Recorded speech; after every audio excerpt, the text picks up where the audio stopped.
Thank you, Mr. Chairman, and I also want to thank our witnesses for testifying in front of the committee today.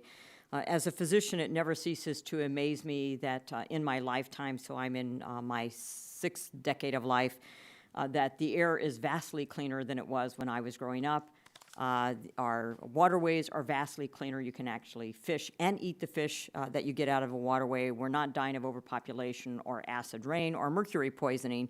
But yet, when we look at a prevalence of asthma, we say that's because of pollution. So obviously, if all the mitigation strategies we've put in place to this time haven't changed the prevalence of asthma, maybe it's not air pollution.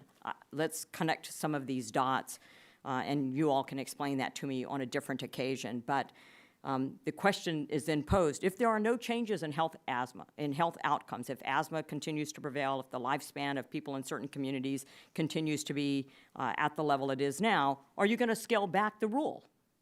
Are you going to go from 9 to 12?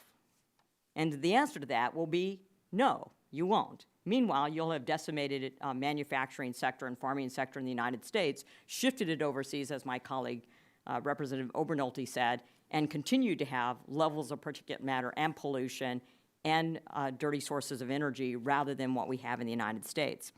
And as we've heard today, U.S. fine particulate matter standards, or PM 2.5, has been set at a level of 12 micrograms per cubic meter since 2012.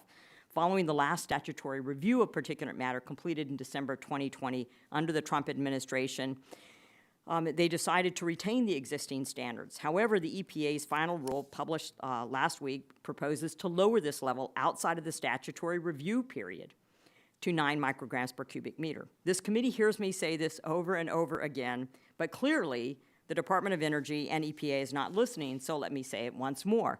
The United States is a global leader in reducing greenhouse gas emissions, all while increasing energy production and making energy affordable.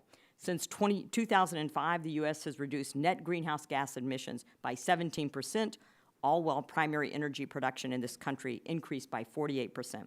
Further, the U.S. has reduced particulate matter 2.5 emissions by 42% since 2000. America's air quality also surpasses the rest of the world. U.S. levels of fine particulate matter are far lower than the world average and lower than Europe and Southeast Asia. On top of that, U.S. manufactured goods are 80% more carbon efficient than the world average.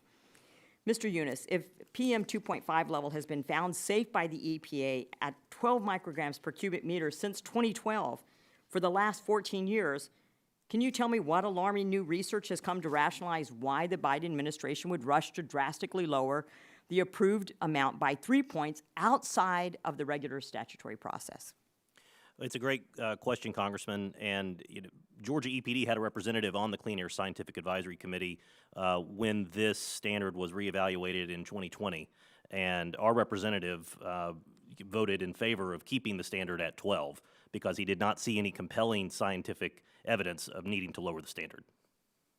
And what's the difference to public health in lowering the rate from 12 to 9?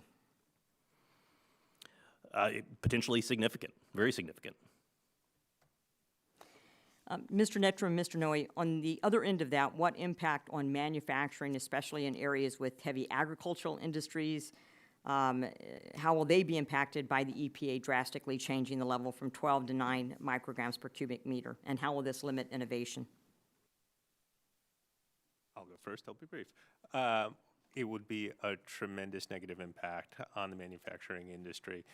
Specifically, it would make it more difficult to expand an existing manufacturing facility or build a new manufacturing facility, preventing us from actually develop more innovative products and technologies.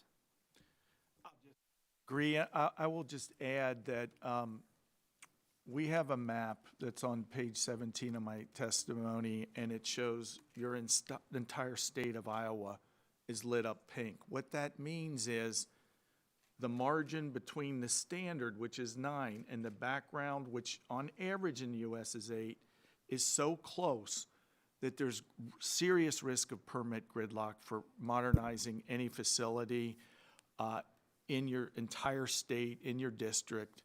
We took one project that was a real project that went forward under the prior standard at 12 and saw that that would have been blocked under 9, and that's a black dot in the state of Iowa.